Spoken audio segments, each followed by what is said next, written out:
In this video, I want to show you how to fold down the rear seats of your Nissan Pathfinder. So to fold down the second row, then I will show you the third row, okay? You'll find this small loop in the middle of the seat that you need to pull, okay? If the cup holders are out, you need to push them back in, and then you'll be able to flip where this thing.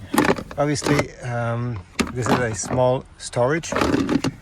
Okay, there's another loop here. Simply flip and do the same thing for this seat as well.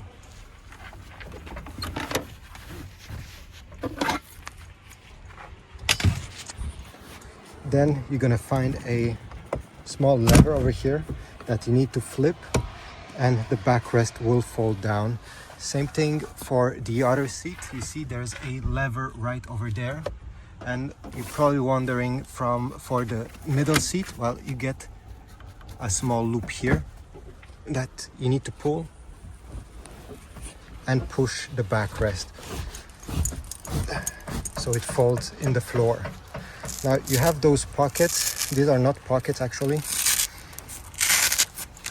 Remove the Velcro and this will flip, so we're gonna have a flat floor. Now how to fold the third row? Well, we need to go in the trunk,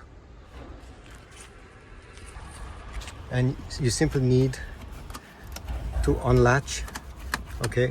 Simply do this and push. It will fold flat. And now with this extension, you'll be able to have a flat floor. Same thing with this seat. Well, I didn't do it, but you fold it and you're gonna have much more space. Here there's a part of the trunk that is missing, okay? Usually you have this, so everything is completely flat. Leave a like, subscribe, and I'll see you in the next video.